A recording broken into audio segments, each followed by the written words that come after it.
여러분들이 웃지 않기로 먼저 약속을 해주셨으면 좋겠습니다. 네? 웃지 않기로. 왜냐하면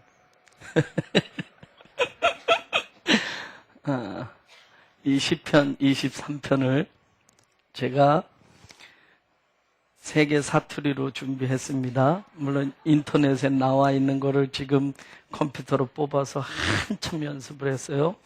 이거 외국어 같아요, 저한테는. 그래도 세 개의 도를 골랐습니다. 그래서 혹시 내 고향 말로 안 하셔도 시험에 들지는 마시고 웃지 마세요. 그럼 나도 웃게 되니까. 경상도 말로 제가 제일 잘못하는 것부터 해볼게요. 경상도 말로 시편 23편을 이렇게 합니다. 하나님이 내 목자라 카니 내 쌈마 답답할기 눈꽃만치도 없는 기라.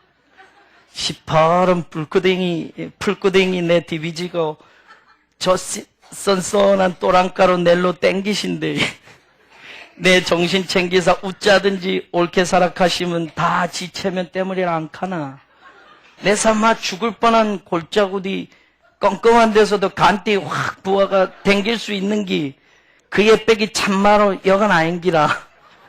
주의 몽둥이하고 짝대기가 넬로 지켜주신다 하고 저 양반이 내 라이벌 세리 죽일러 문딩이 앞에서 넬로 팍팍 기살려주지 않는겨. 내 인생 몸소리 나게 꼬롭다 해도 저 양반이 맨날 지켜주니까네 내 쌈마 웃자든지 그 옆에 딱 붙어가 죽어도 안 떠날 깁니다.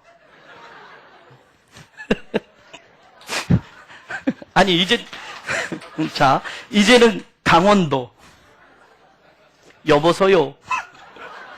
여호와는요 우리 목자들의요 내가요 부족한 게 한 개도 없지 않소. 이제까지 마카 주의간에 부족한 게 뭐 있겠소. 달부 어여워요 그분이요 나를 버덩에 눕혀지를 않나. 거랑가로 데리고 댕기며 이제까지 주지를 않나. 날 구장창 데리고 댕겨요. 내 영혼을 소생시키니까네 내가 다시 살았더래요. 의의 길로 데리고 댕기니까네 사망의 시커먼 버강지 같은 언항으로 뺑창으로 산질로 떼댕겨도 나는 겁이 안 나요.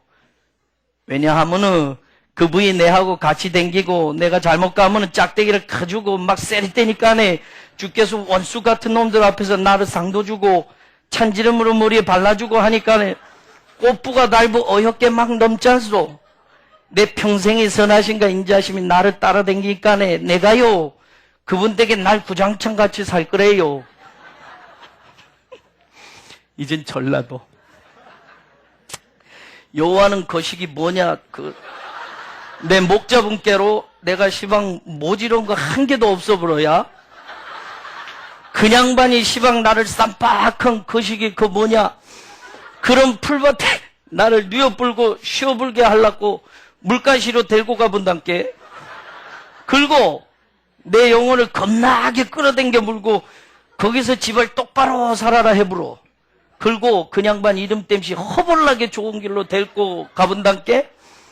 나가 깜깜한 그런 또랑탱이 댕겨도 하나도 안 무서워 불고 괜찮아 불어. 그것이 왜 그냐면 그냥반이 시방 나한테 딱 달라붙어 갖고 안 놔준단께. 그리고 그냥반 짝대기하고 막가지가 시방 나를 나긋나긋하게 해버려야. 또 꽉 싸죽여도 시원찮은 싸가지 없는 놈들 앞에서 나를 허천나게 밀어줘 불고 또 내 대급박에 지름칠해 주신 깨로 참말로 나가 기뻐 불고만 내 평상에 허천나게 좋은 것을 막 줘본 깨로 내가 오죠. 그러고 징하게 따라당긴 깨로 나도 그냥반 집에 오지게 붙어갖고 뒤져도 안 갈라요. 이거 연습 많이 했습니다.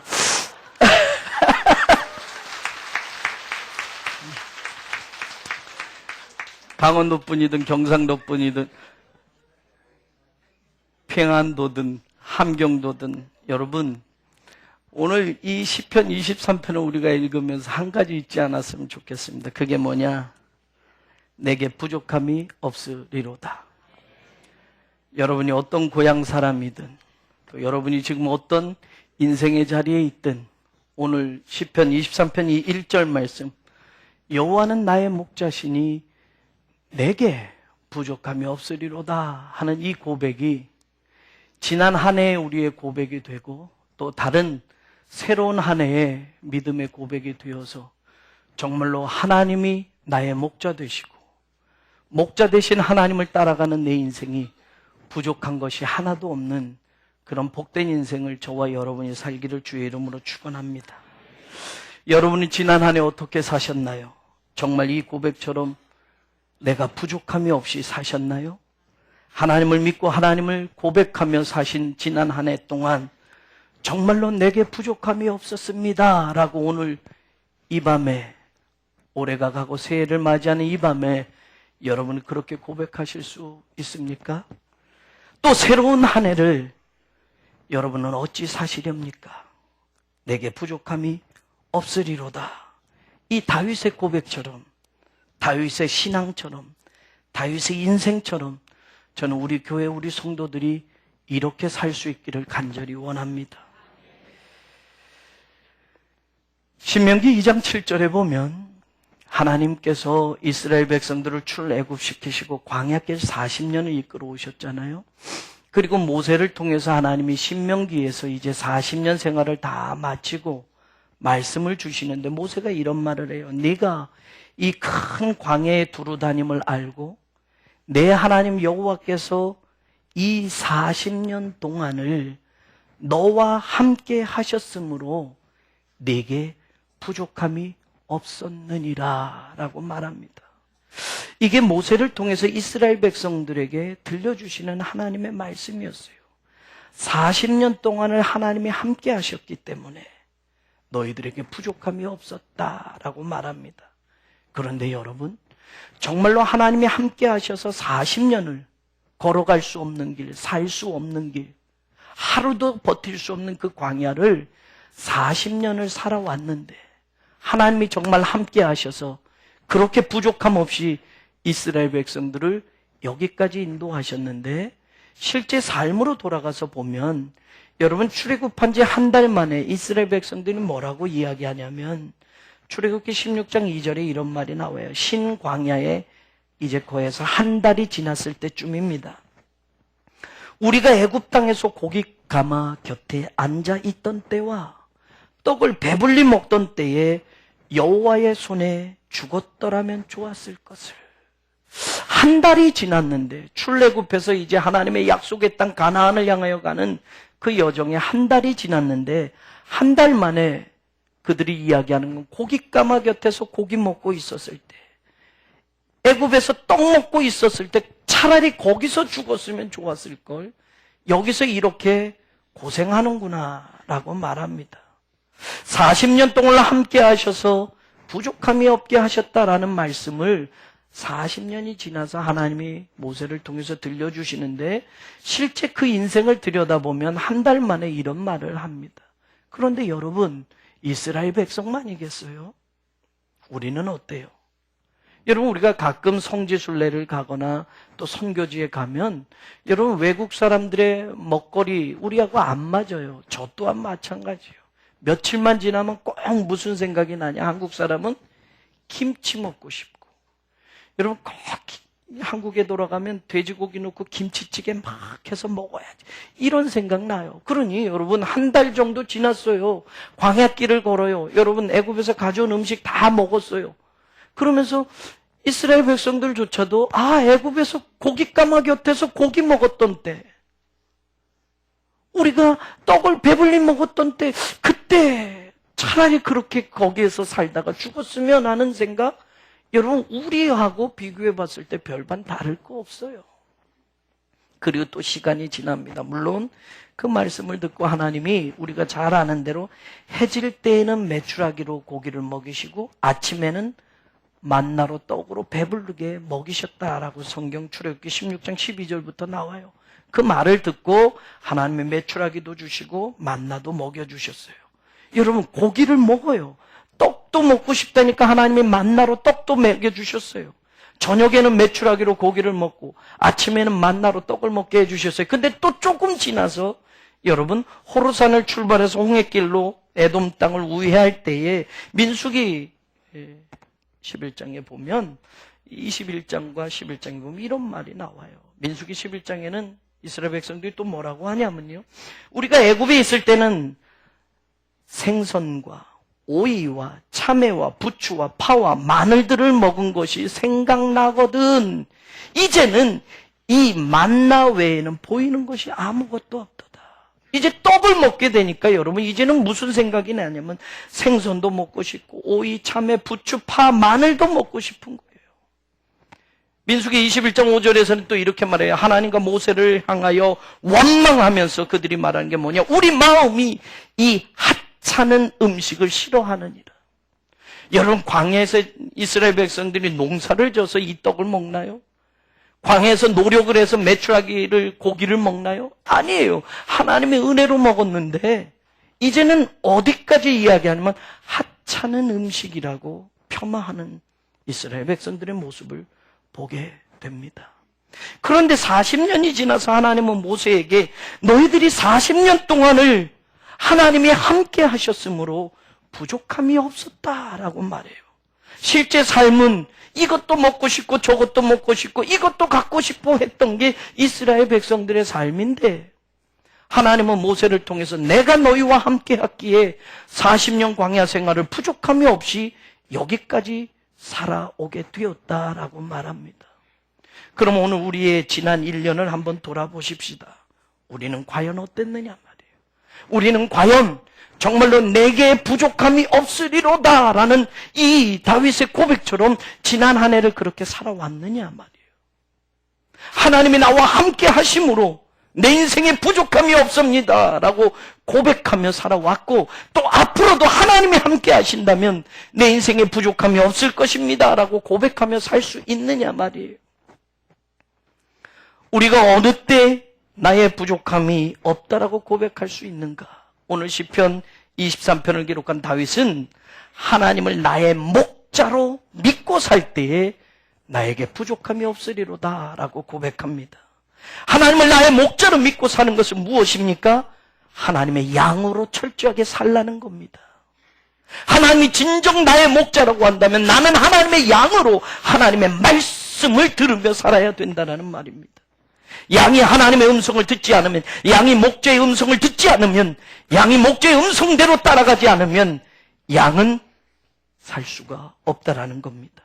그래서 요한복음 10장 14절에서는 예수님은 나는 선한 목자다라고까지 말씀합니다.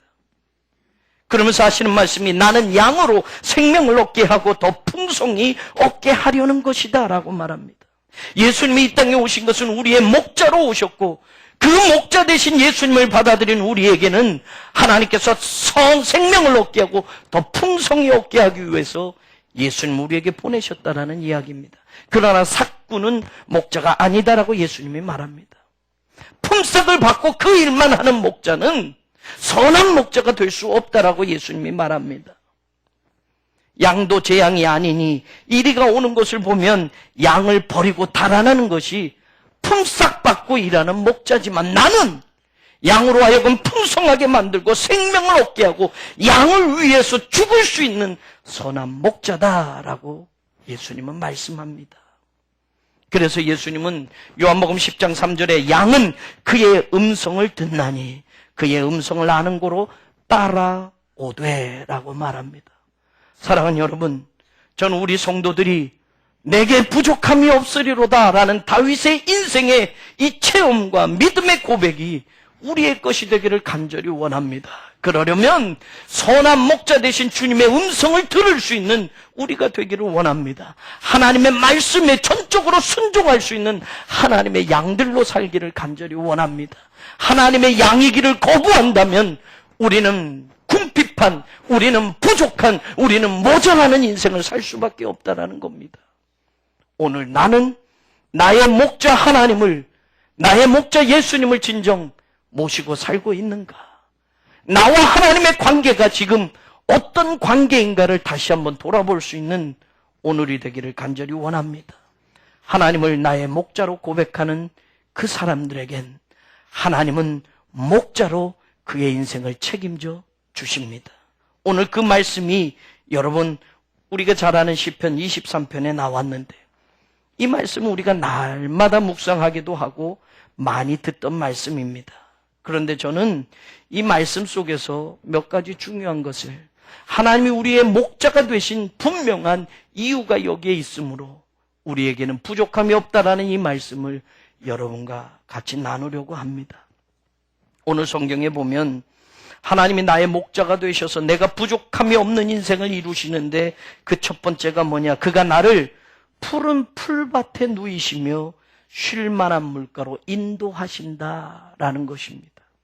이 말씀은 예전에도 묵상이 됐지만 이 말씀을 준비하면서 이런 생각이 들었어요. 푸른 풀밭이라고 되어 있는데 여러분 이 풀이라는 히브리어가 여러분 그냥 풀이 아닙니다. 어떤 풀이냐? 아주 연하게 도단한 새로운 풀이에요.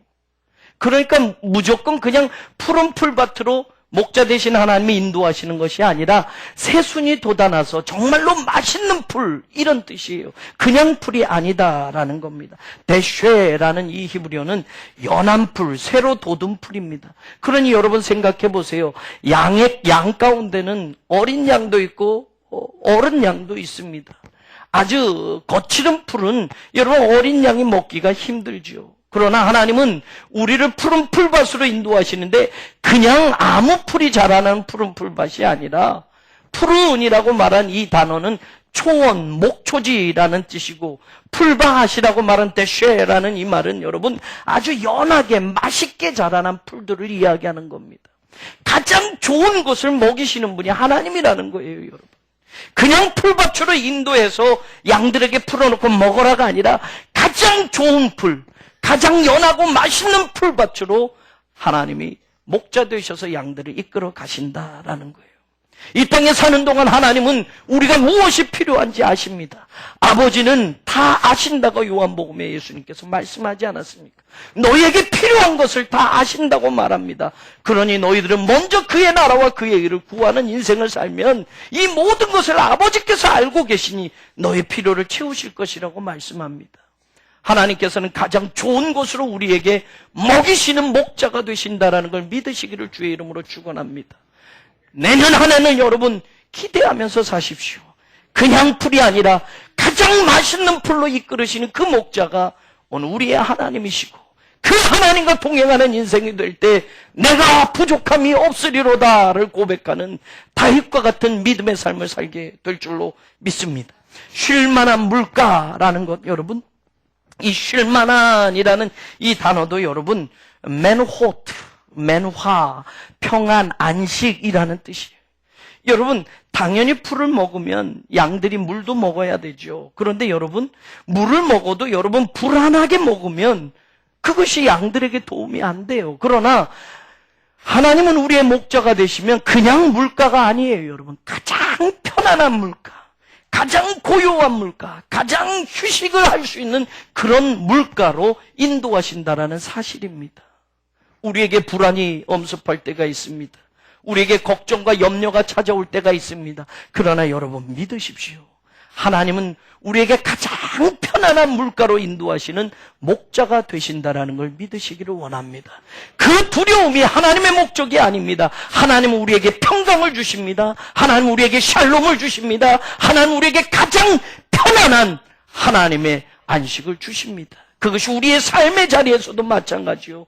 우리에게 예정된 천국의 삶의 자리에서도 마찬가지입니다.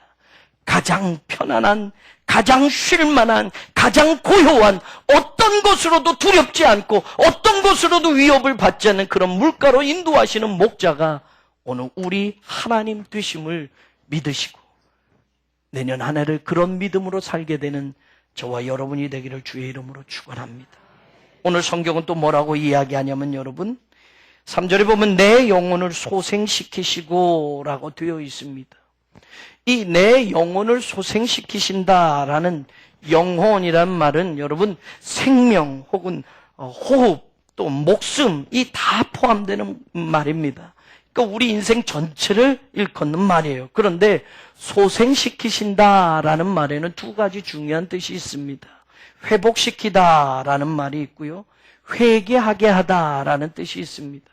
그러니까 여러분, 단순히 내 인생의 목숨, 육신적인 목숨을 회복시키는 이 말씀만이 아니고 내 영혼의 모든 죄, 내 영혼의 더러움까지도 깨끗이 회복시키셔서 하나님의 것으로 삼으신다라는 말입니다. 이 말은 여러분 단순하게 들을 수 있는 말이 아니라 구원론적인 의미로 들어야 될 말입니다. 단순히 양이 목자를 쫓아가서 생명을 산다, 목숨을 건지고 산다, 이런 뜻이 아니에요, 여러분. 진짜 영혼의 목자 되신 하나님이 우리의 참 목자가 되셔서 우리의 영혼의 더러운 것도, 우리 영혼의 죄까지도 깨끗이 씻으셔서 하나님의 백성으로 삼으신다는 말이에요. 그 말이 이렇게 연결되잖아요, 여러분. 내 영혼을 소생시키시고, 왜 소생시키시느냐? 그 다음에 나오는 말이 자기 이름을 위하여 어떻게 해요? 의의 길로 인도하신다. 그런데 여러분, 이 길이라는 단어가 마갈이라는 단어예요. 길은 여러 가지 길이 있잖아요. 이 단어로 쓰여진 길은 여러분 아주 좁은 길이에요. 좁은 길. 그러면 여러분 이 의미를 우리가 받아들일 수 있어요. 하나님의 이름을 위하여, 당신의 이름을 위하여 우리의 영혼을 소생시키셔서 하나님의 영광을 위하여 살아가는 그 좁은 길로 우리를 인도하신다라는 말이에요. 우리는 좁은 길 가기를 원치 않습니다. 우리는 넓은 길을 가고 싶습니다. 세상에서는 크고 넓은 길이 성공으로 가는 길이라고 우리를 유혹합니다. 그러나 예수님은 늘 이야기합니다. 좁은 문으로 들어가라. 멸망으로 인도하는 문은 크고 그 길이 넓어. 그리로 들어가는 자가 많은.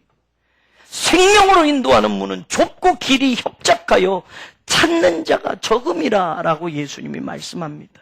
하나님의 이름을 위하여 살아가는 길은 좁은 길일 수밖에 없습니다. 아무도 그 길을 원치 않을 수도 있습니다. 좁고 협착한 길입니다. 그러나 그 길로 우리가 가는 것은 내 이름이 아니라 여호와의 이름을 위하여 그 길을 가야만 된다는 겁니다.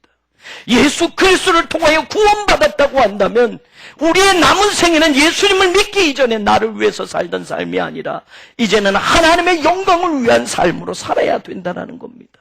십자가를 통과한 사람들은 믿음의 길을 걸어야 한다는 겁니다. 십자가를 받아들인 사람은 천국으로 가는 길을 향하여 가야 된다는 말입니다. 그러나 그 길은 좁고 협착하여 찾는 이가 없다라고 성경은 이야기합니다.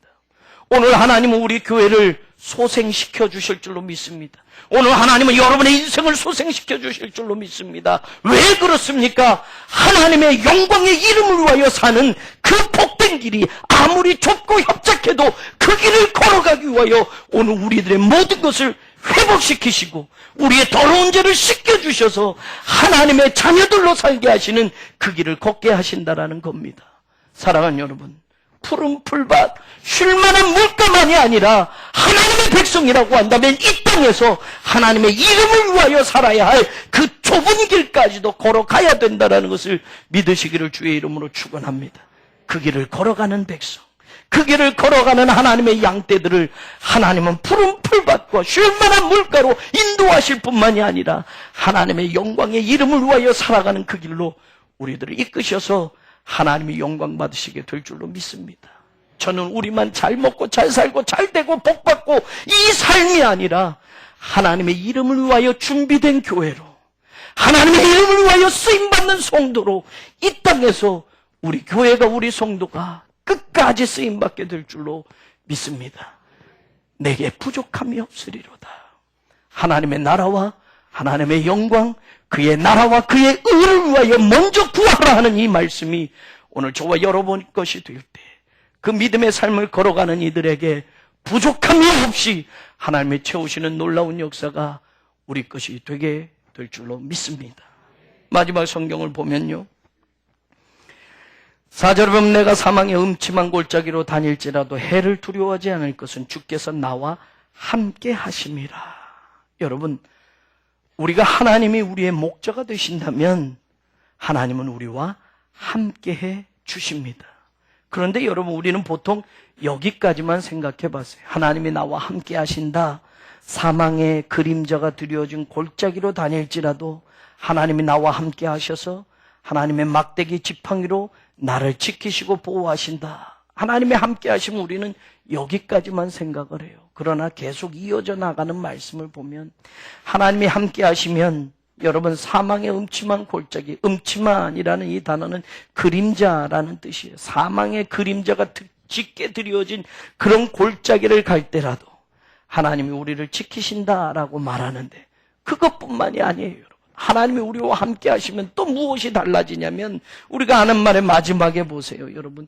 5절에 보면 주께서 내 원수의 목전에서, 여러분, 하나님이 함께 하셔서 결국에 우리의 삶이 어떻게 되느냐? 내 원수가 보는 그 눈앞에서 우리의 삶이 어떻게 된다?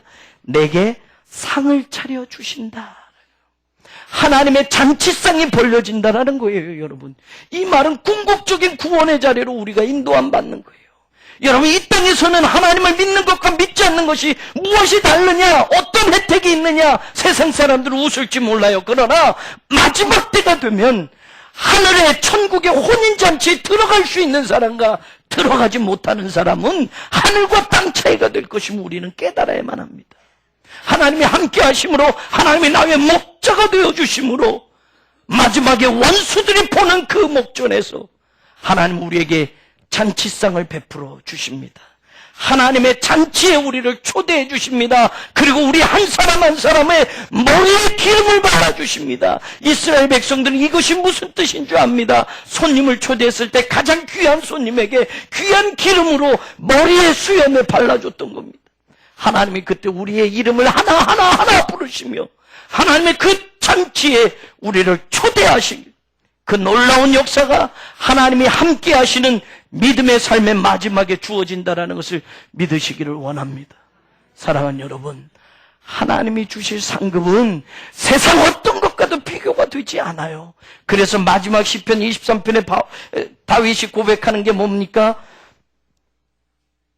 내 잔이 넘치나이다. 잔이라고 말한 컷이라는 이 히브리어는 말입니다. 음료수나 술을 담는 그릇이기도 하지만 이것이 여러분 하나님이 주시는 복을 상징하는 의미가 됩니다. 그래서 구약 성경의 다른 곳에는 기업이라고 번역하기도 하고 상급이라고도 번역합니다. 내 잔이 넘치나이다 라는 말은 하나님이 우리에게 주신 상급이 넘친다라는 말이에요. 여러분, 하나님이 마지막 원수들 앞에서 하나님의 백성들, 하나님을 목자로 삼고 살아온 모든 하나님의 자녀들에게 잔치상을 베풀어 주시고 우리 한 사람 한 사람을 하나님의 존귀한 사람으로 불러주시며 우리에게 하늘의 기업을 상급으로 주시는 그날, 저와 여러분 그 자리에 모두 함께 있기를 간절히 소원합니다. 하나님이 함께 하시면 인생의 어려움, 사망의 음침한 골짜기로 갈지라도 두려워하지 않냐고 끝까지 같이 가게 될 줄로 믿습니다. 하나님과 함께 영원한 천국에까지 함께 가서 하나님이 베풀어 주시는 그 잔치에 초대받는 복된 성도들로 살기를 주의 이름으로 축원합니다. 사랑하는 여러분, 저는 우리 교회가, 우리 성도들이 여호와는 나의 목자시니 내게 부족함이 없으리로다 라는 이 다윗의 고백과 인생과 믿음이 오늘 우리의 것으로 체험되어지기를 간절히 원합니다. 지난 한 해를 그렇게 살았고 또 혹시 그렇게 살지 못했다 한다면 내년 한 해를 기대하며 하나님은 나의 목자십니다. 나는 철저하게 하나님의 양으로 하나님의 말씀대로 살겠습니다라는 고백과 결단을 하는 우리 교우들에게 내게 부족함이 없으리로다 라는 다윗의 이 믿음이 체험하게 하실 줄로 믿습니다. 이 믿음을 가지고 우리가 또 다른 한 해를 기대하며 하나님의 역사를 이루어가는 복된 성도들로 살아가기를 주의 이름으로 축원합니다. 하나님 감사합니다. 지난 한 해를 하나님의 은혜 가운데 살았습니다. 우리가 이 시간 고백하건대 여호와는 나의 목자시니 나에게 부족함이 없으리로다라고 고백하는 다윗처럼 우리들의 신앙도 우리들의 인생도 우리들의 믿음도 그렇게 살게 하여 주시옵소서. 오직 주를 나의 목자로 삼게 하시고 하나님의 음성을 철저하게 들으며 그 말씀대로만 따라 살아갈 수 있는 양이 되게 하셔서 2014년 한 해는 하나님이 주시는 이 넉넉한 체험이 우리들의 것이 되게 하여 주옵소서. 그래서 우리가 내년 한 해를 살고 이 시간 섰을 때 내게 부족함이 없었습니다라고 감사하며 고백할 수 있는 성도들이 되게 하여 주시옵소서. 예수님의 이름으로 기도 올려옵나이다. 아멘.